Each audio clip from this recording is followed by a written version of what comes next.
Hey guys, what's up? It's Alex or Nuzz here, and in today's video, we're going to be doing some PVM, but on a very small budget, and seeing just how much we can make. Now, this idea sprung from a video I did almost 8 months ago, and in that video, I did 10 hours of low to mid-tier PVM and showed just how much money I made. However, I received a lot of comments in that video that they wish I'd use a lower end or mid-level gear instead of using the max gear, tier 99 prayers, and stuff that I actually used in that video.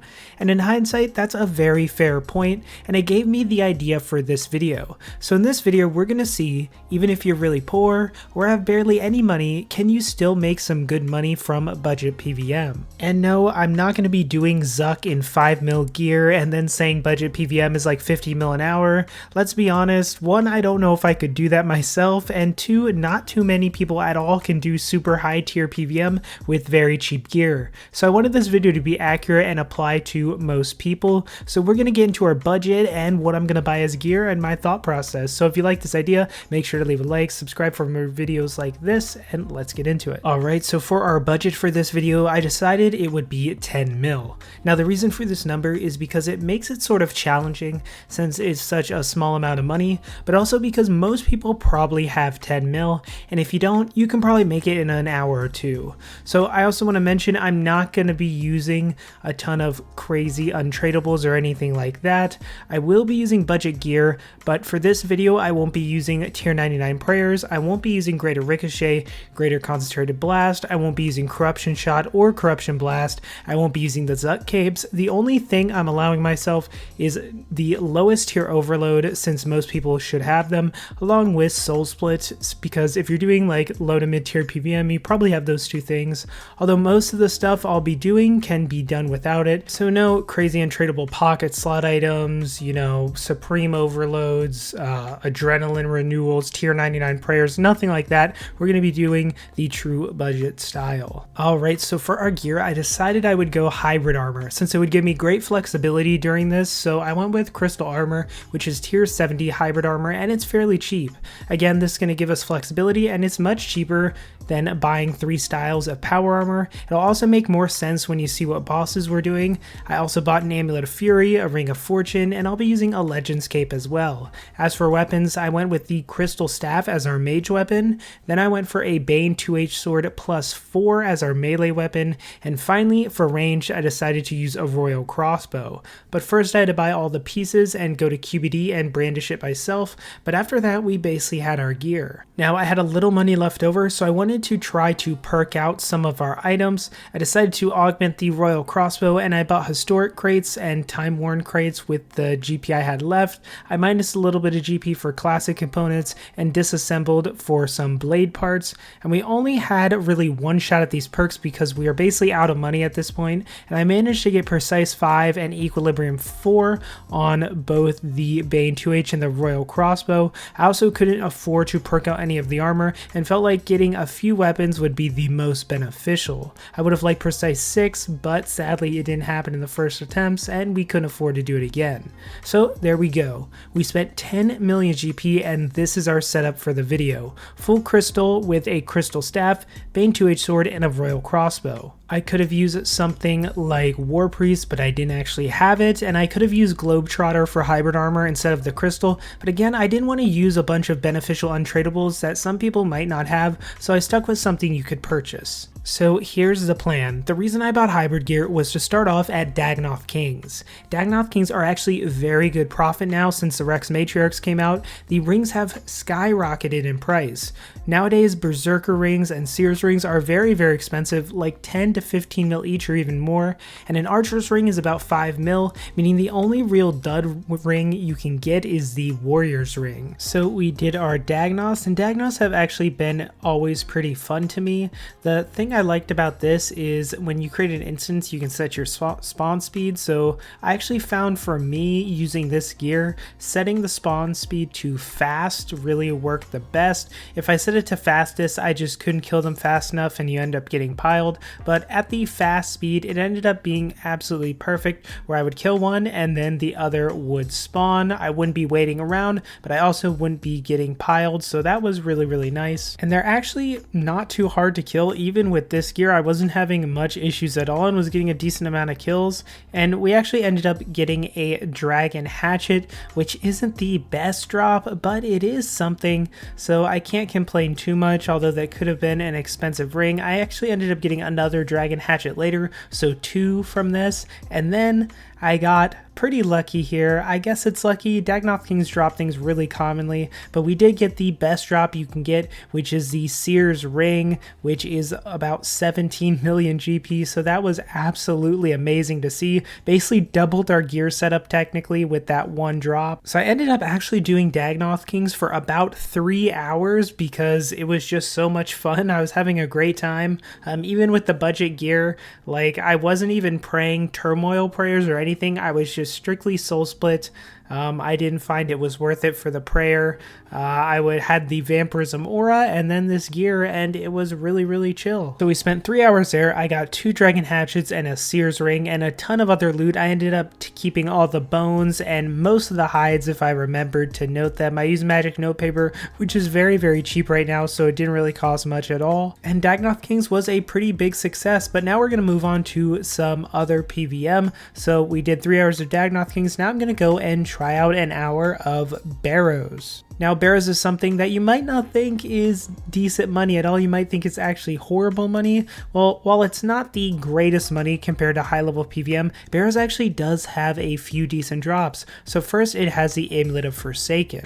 Now, the Amulet of Forsaken is a drop from Barrows that goes for around 35 mil or so as of recording. The reason it's this high is because you use it to unlock the Berserker Furies relic, I believe, which makes it, you know, a very sought after thing, and not many people do Barrows, so that's why it's so high. And surprisingly, Barrows actually does have some other good drops. Aram's Staff is over 10 mil, Carol's Crossbow is almost 10 mil, and then the rest of the items are around 1 to 2 mil. You have a few duds in there, but there's a decent chance you get a drop that's around a mil or so, with a few higher drops and of course the Amulet of Forsaken. Then you have all the runes you get. So Barrows is really easy. That's why I chose it, because it would be very easy to do with 10 mil gear and maybe even like 1 mil gear. You honestly probably wouldn't even need armor. Just going with whatever staff you could get your hands on and just kill them. You don't need much supplies either. You can bank after every run, which is what I did. Recharge your prayer. Basically, you just need some stat boosting potions, some runes, and a staff, and you're pretty much good to go to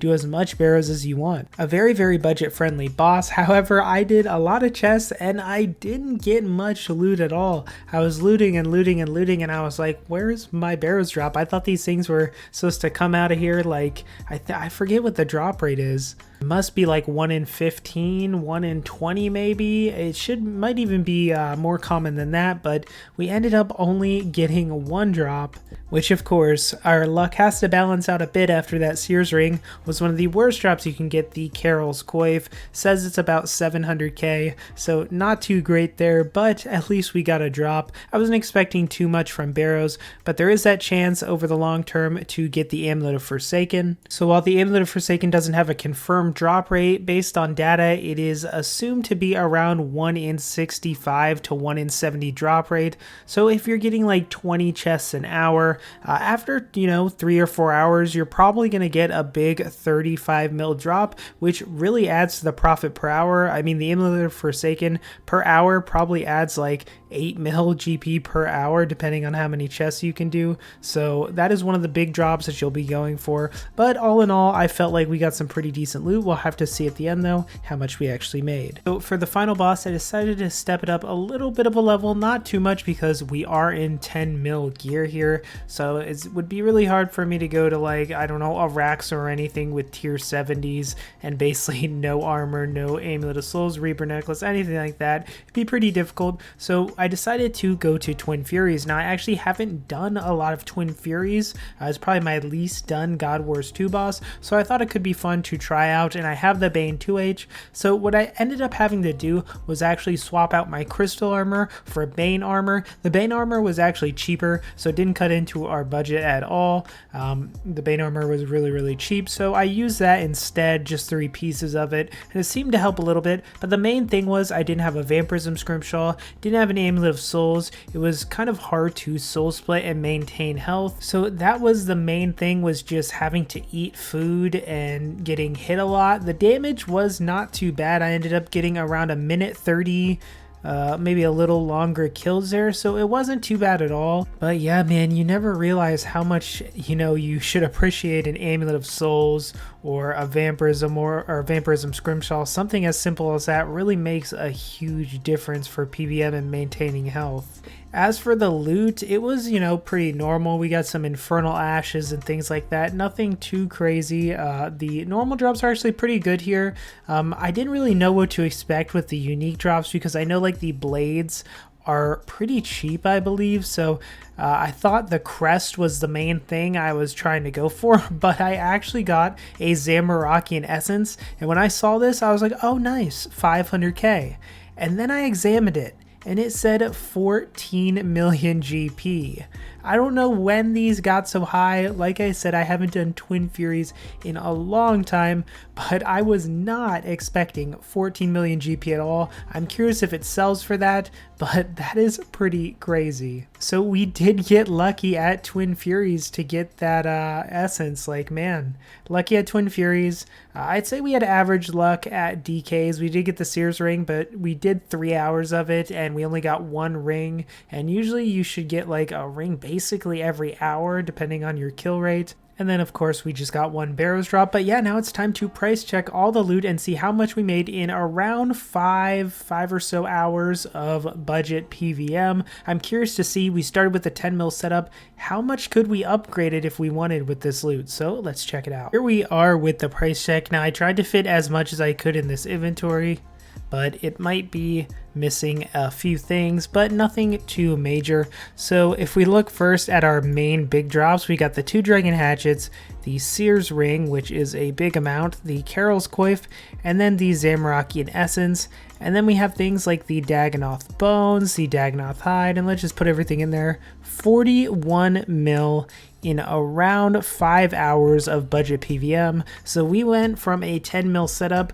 to being able to upgrade that, you know, to a basically 50 mil setup if we sold our gear. So I'm honestly really happy with this. While it's not a 30-40 mil per hour budget PVMing, you still can make a decent amount, and if you PVM with a budget for like, I don't know, 2 or 3 days, maybe in a few days you'll have enough for a tier 90 because we made 41 mil. We didn't spend hardly anything in supplies. So yeah, I am very happy with this loot.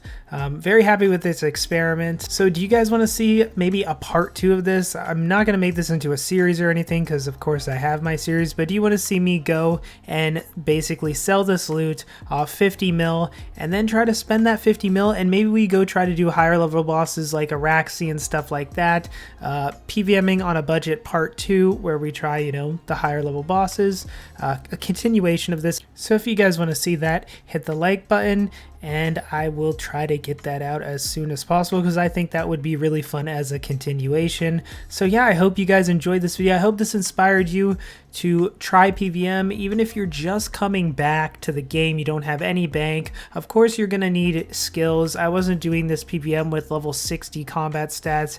You're gonna need decent combat stats. They don't need to be maxed, but you know, in the 85-90 combat stats.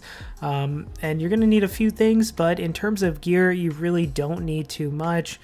So let me know what you guys thought of this video. I thought it was really fun, and I'll see you guys in the next one.